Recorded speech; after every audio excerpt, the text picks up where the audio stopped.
He brought out a rubber stamp and a red ink pad.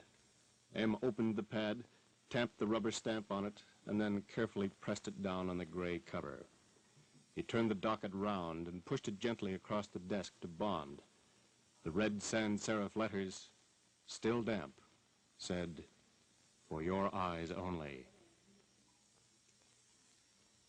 Silenced last week was one of the busiest and most successful typewriters of recent years when Ian Fleming, creator of James Bond, died in England at the age of 56 following a heart attack.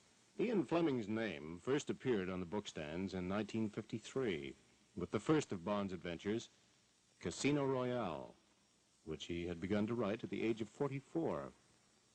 After that, startling things happened. More than 32 million copies of his 14 books were sold, earning him a fortune of close to $3 million. 12 million copies in the United Kingdom, 15 million in the United States, where the late President Kennedy was an ardent James Bond fan. The Adventures of Bond appeared in 20 languages, including Finnish, Japanese, and Thai. 2 have already been turned into immensely popular movies, and a third film is in production. During each annual 2-month period at GoldenEye, Ian Fleming wrote a new book, 2,000 words in 3 hours every morning. Each one seemed to be assured of success. How do you feel about the kind of novel that has great sexual detail and an entirely promiscuous cast? Well, I must say, of course, I'm a certain age, so that the whole thing's rather stale news to me, but I think it's unnecessary, really. I think you can convey sex without using raw words very much better than by using them.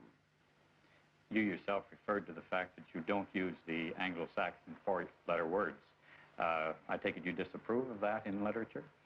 I suppose it's some streak of my Scottish Puritan forebears, but I don't like seeing them on the page somehow. I use quite a lot of them when I'm playing golf, for instance. Certain people are always criticizing novels with sex and violence in them on the basis that they're going to corrupt our youth.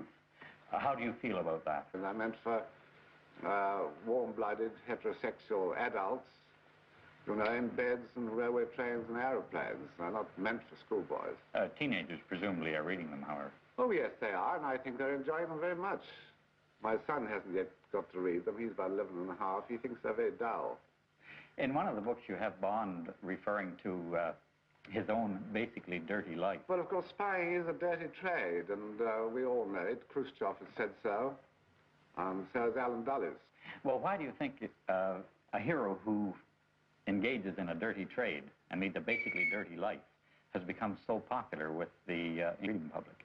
Well, it's very difficult to say. I think because perhaps the books have pace and plenty of action, and espionage is not regarded by the majority of the public as a dirty trade. They regard it rather sort of a very romantic affair, you know, since the first days when the spy from the other side lifted up the tent flap and listened to the plans of the Arab chieftains and tried to get away with it. Spying has always been regarded as a very romantic one-man job, so to speak, as one man against the whole police force or an army. Do you feel there's a need for heroes, extravagant heroes like James Bond? I've got many heroes in my life. I mean, people like Winston Churchill and heaven knows how many other people I've met during the war. And I think that although they may have feet of clay, we probably all have, and all human beings have, and there's no point in dwelling entirely on the feet.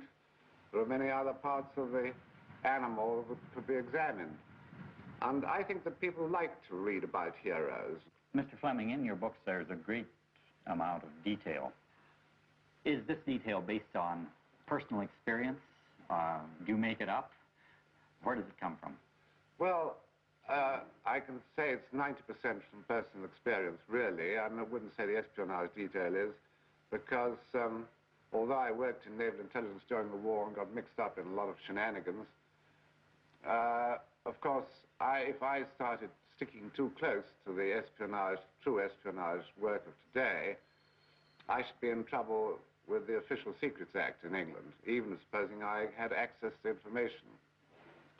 So a lot of the espionage detail is either invented or taken from very often cases which have been brought between, let's say, the West Germans and the Russians, the KGB, or incidents that have occurred all over the world in the espionage field.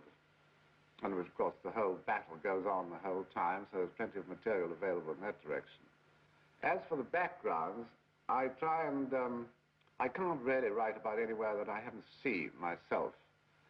And being basically a reporter by trade, I have got a good, strong visual sense for background and interesting detail and so on, which I try to bring into my books just in order to make them seem more valid and truthful.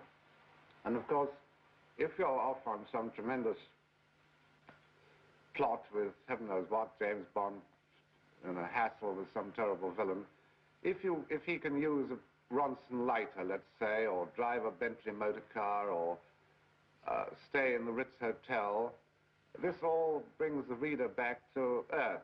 In the books, you describe little foibles of Bond, things he likes or dislikes, usually things he dislikes. Things like tea and Windsor knots. Are these your dislikes? Yes, they are, yeah. Are you given to many and strong dislikes? I think so. They're sort of foibles, you know, but tea I regard as practically the downfall of the British Empire, and tie with a Windsor knot I find much too tidy. I think that, you know, it shows that the man is rather vain, I think, if he uses a Windsor knot to his tie. So I put these in. They're sort of, they build up perhaps the character of James Bond to a certain extent, and I'm rather amused, of course, to put forward my own little quirks in prose. Does this again then take us around to a reason for James Bond being so popular in that he always has a goal? His task is a straightforward one, and he goes for it in a fairly straightforward fashion. And I think people like the action. Is it possible that one of these days we'll read a James Bond novel in which the hero is killed at the end? I couldn't possibly afford it.